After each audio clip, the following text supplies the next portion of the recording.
Today on the YY family, my grandma gets Basalt to take us to Scotland to see some Loch Ness fog. And then my dad takes me to the airport where we get to fly in a real helicopter. And later Mom teaches me that bats are really mammals and not birds. Whoa! And Uncle Michael and I get small and we go inside Uncle Scopo's mouth to check out how we get cavities in our teeth. And after that, Zygo and Grandpa Matt take me all around the world so that I can see how the seasons are different.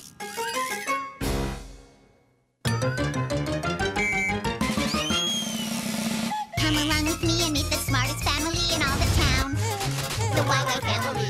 Mom can make it plain to see that what goes up eventually comes down. The YY family. Come and meet the YY family. We got a lot of real know-how. Grandpa knows a lot about flying. Ask him and he'll show you now. Why do airplanes fly? When I land, I'll tell you why. Meanwhile, there's a dragon making some kind of a potion in a vat. The YY family. And Grandma's no stranger. She can teach you all the dangers found in that. The YY family. Max is a mechanical marvel. Why? I know Poppy kind of guy. Maybe he can show you the answer now. If you want to take a look inside. Everybody's in a lather. Rushing, wondering what's the matter. Every person hears a cry. He rushes to the baby side. What's the deal? What could it be? Just ask the YY family. Have you ever wondered why the salty oceans, lightning, thunder, what the earth is like down under? Why there's wind and snow and rain? Let Eartha and Basalt explain.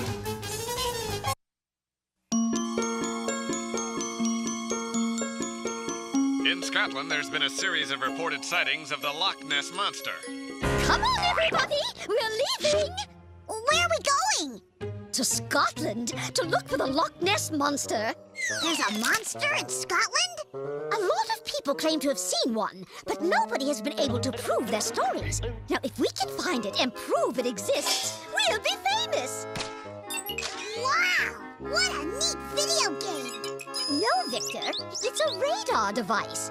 It uses radio waves to detect things we might not be able to see. It's especially handy in foggy weather. There's a lot of fog in Scotland. There is? Where does the fog come from? Well, fog is like a cloud which hovers near the ground. A real cloud? With water inside? Precisely! I'll tell you how it works. The air all around us is full of tiny little dust particles and drops of water.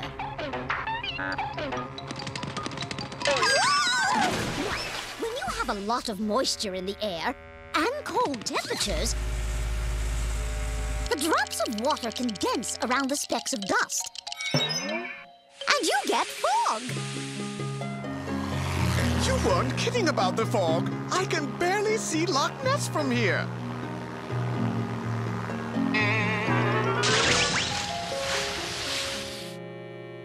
A perfect landing, Basalt.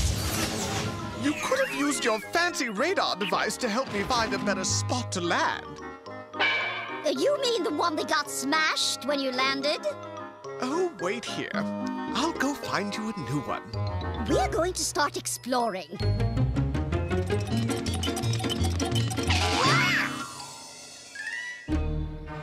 Why is there so much fog here, Grandma? At the bottom of this mountain, there's a lake, which releases moisture into the air. At the top of the mountain... It's real cold? Yes. When the moisture reaches the top, it cools and condenses into fog.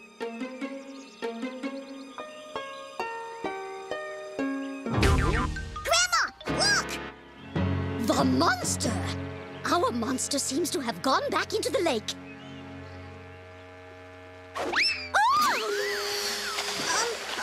Shouldn't we wait for Basalt? There's no time! There's a lot of fog on the lake, too. Whenever you have a large body of water, like a lake, moisture is released into the air. Then as the wind pushes cooler air over the water, we get fog. Right. And I can't see a thing through it. Oh! The monster! Hey! Hey, you! You come back here with my binoculars right this instant!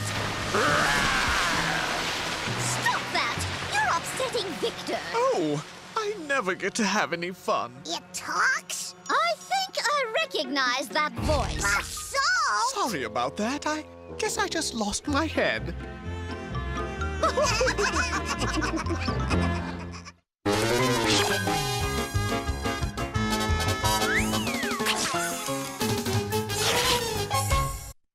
How does it do this? How does it do that? Max is the one with the electronic knack.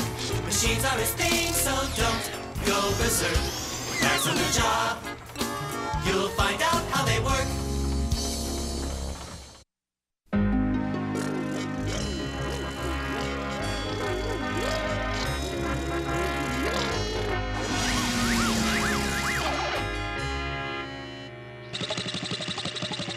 Oops. Hey, Dad! Yes, Victor. Why won't my helicopter fly? It's only a toy, Victor. My plane is a toy and it flies. Well, you see, a helicopter doesn't fly exactly like a plane. Oh, yeah? Well, how does a helicopter fly?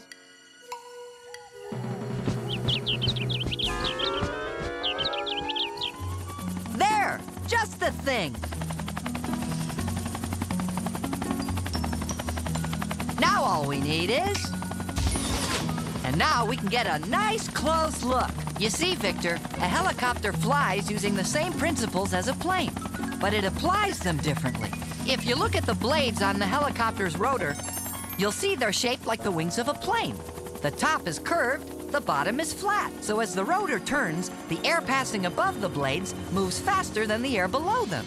This produces a difference in air pressure, which lifts the blades and the helicopter upward. I see the rotor turning, but the helicopter's just sitting there. That's because it's not producing enough lift to counteract the weight of the helicopter. Are you gonna stand there yakking all day? We got an assignment. But I'm not. Come on, Dad! Okay, ready to take off. To maneuver a helicopter, you have to change the angle of the blades. Raising the front of the blades produces more lift, and the helicopter rises. Whoa! A helicopter can do things planes can't, like hover in midair. Boy, that is neat. Say, Dad, how do you steer the helicopter? Hold on, I'll show you. Take a break. I'll take over the controls. To steer a helicopter, you just change the angle of the blades, like this. That gives you more lift on one side than on the other, which moves the helicopter. If you want to turn left, for instance, all I have to do is tilt the blades to the left. Hey, it's working! Hey! And if you want to turn right, You tilt the blades to the right. you got it! Ah! I think I've had enough rescuing. And to fly forward or backward, it works the same way. I've got it. It's all in the blades. What's that little propeller in the back for? It's very important.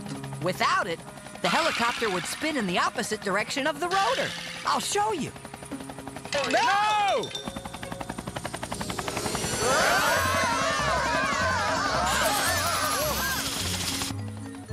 Are my taxes paying for this? Oops!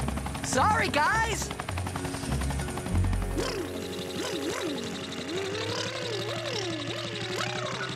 Look, Dad! I got it to fly! It's all in the blades.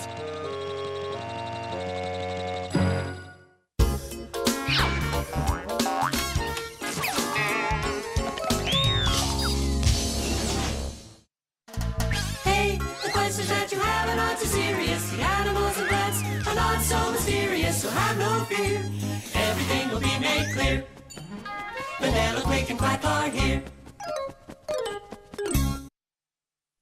Then the voice said, "Beware! The vampire bat is coming to get you!" Oh, I see. Max, are you trying to scare Victor again? Yeah, it's too bad I can't get around in the dark as easily as bats can. What's so special about bats? Come on, I'll show you. People think of bats as scary, but in spite of their bad reputation, they're harmless and highly intelligent animals.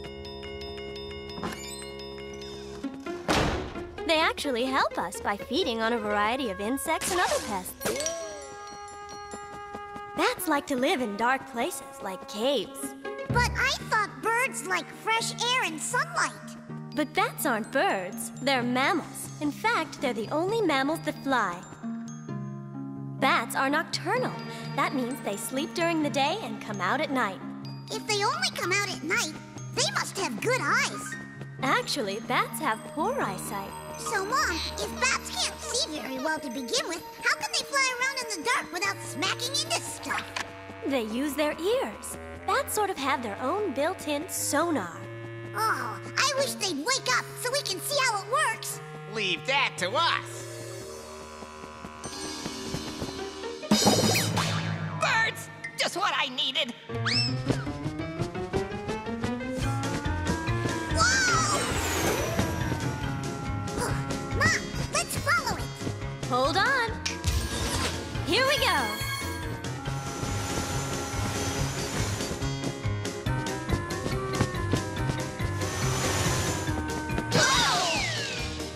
You see, Victor? The bats are able to get around just fine. Their sonar system is quite sophisticated. Let's take a closer look. When they're flying, bats produce sound waves. I don't hear anything. That's because the frequency of the sound waves is too high for us to hear. But the bats can hear them, and when these sounds hit something, like this tree, they bounce back to the bat's ears. Oh, like my ball bounces back to me when I throw it. That's right. From the sounds, the bat can tell what lies ahead, how far away it is, and how big or small it is. It takes a bat less than 1,000th of a second to produce the sound waves and analyze their echo. Don't they get confused by other bats' sound waves?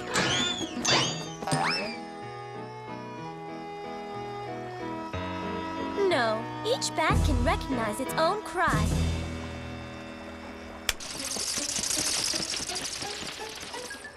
Bats also use their sonar to hunt.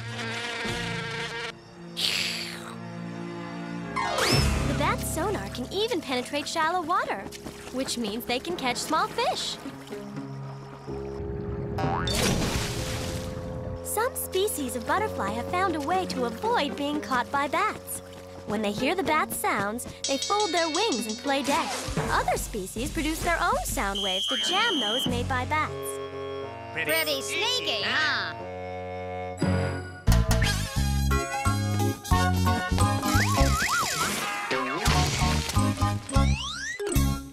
You have seen nothing like this. With these two guys you can't miss. We wonder what's inside you. These are just the guys to guide you. Come on, let's go.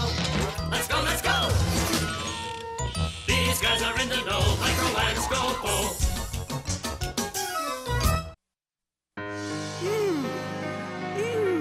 Delicious.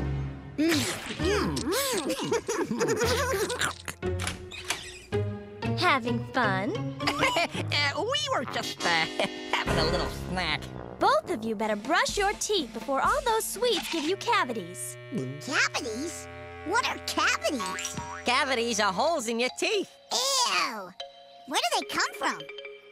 I'll show you. Open up, Scopo. Your teeth are valuable tools, and taking good care of them is essential.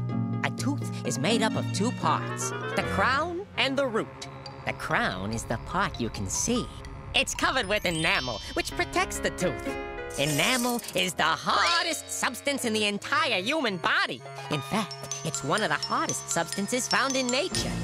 The layer below the enamel is the dentine. It also protects the tooth, although it's not as hard as the enamel. It acts as a cushion against shocks. And what's that? Well, that's the pulp. It contains nerves and blood vessels. So it's the part of our teeth that feels pain, hot, and cold. Hey, that kind of looks like a tree root. That part of the tooth is called the root. It's attached to the gum. But all this talk about teeth has made me hungry. Well, then this is a perfect opportunity to see teeth in action. Come on, Victor.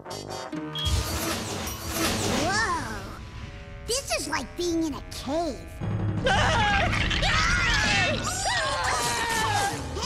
Uncle Scopo's mouth is flooding! That's saliva. It helps us digest food and protect our teeth. Scopo, stop eating! Now, take a look through these. It all begins with bacteria. You taught me about bacteria. They can make you sick. Sometimes, but bacteria are everywhere. In our mouths, in the food we eat. Now, by themselves, the bacteria in our mouths aren't usually a problem. You see, like any living beings, bacteria need food to survive. I bet they eat the food that sticks to our teeth. You're right. Then the bacteria form a yellow film called dental plaque. Is dental plaque dangerous? It sure is. It digests sugar and other substances found in food and turns them into lactic acid, a very powerful acid that dissolves the enamel and eats into the dentine. That's bad. Yes, it is. It's the reason for tooth decay. Then the bacteria settle into the cavity and take over the digging. And when they reach the pulp's nerve, the nerve sends a distress signal to the brain. That's what triggers a toothache. That's horrible. Scopo, I've just shown Victor what can happen to your teeth. So now it's up to you to show him how to keep it from happening. Hurry up, Uncle Scopo.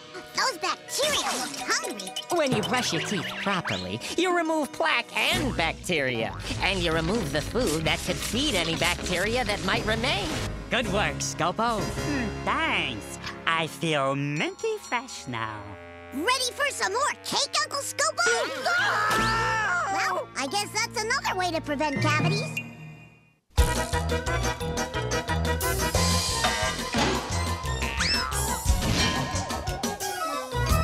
Who has all the answers about the sun and moon and stars? That would be Zygo and Magic. Who can tell us all about the atmosphere and Mars? That would be Zygo and Magic. Pick a spot in outer space, they've been all around the place. Zygo and Magic, here they come.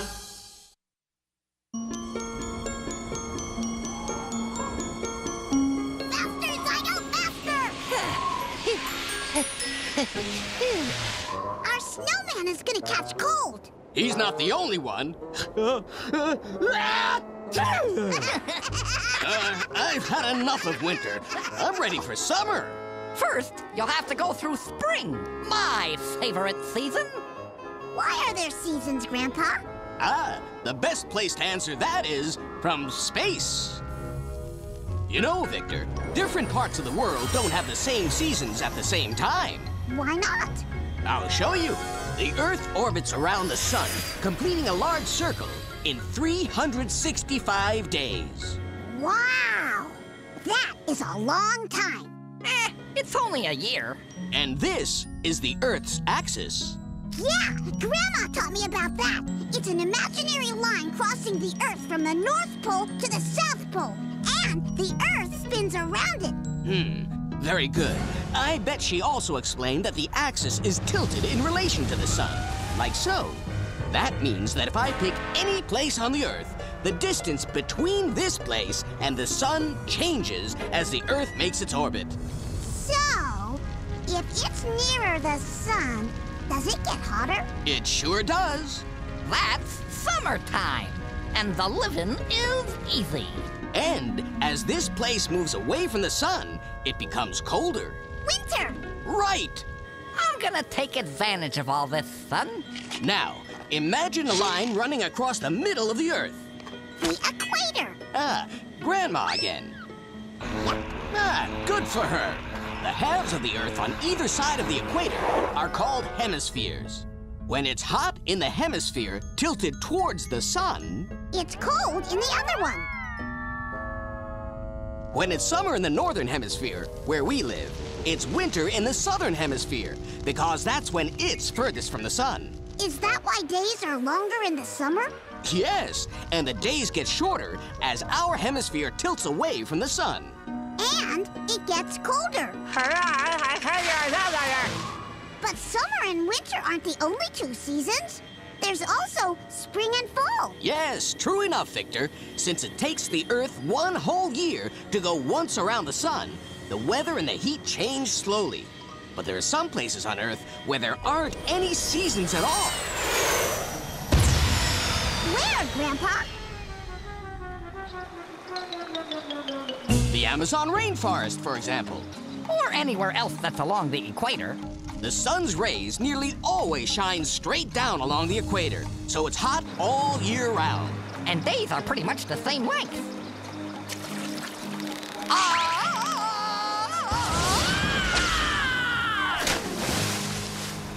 Of course, there's a reason it's called a rainforest.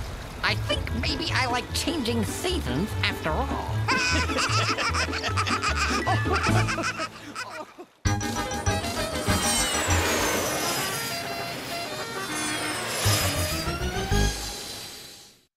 Well, Victor, what'd you learn today? Oh, tons of neat stuff. I learned that fog is like a cloud with water inside, and that it hovers near the ground.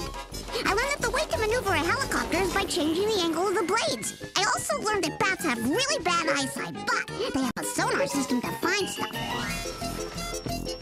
The bat's sonar can even penetrate shallow water, which means they can catch small fish. I learned that each tooth has enamel, dentine, pulp, nerves, and roots. And I learned that at the equator, the sun's rays shine straight down so that each day lasts about the same length of time as the next one. Sounds like a pretty big day. It was, but I still have plenty of questions left for next time.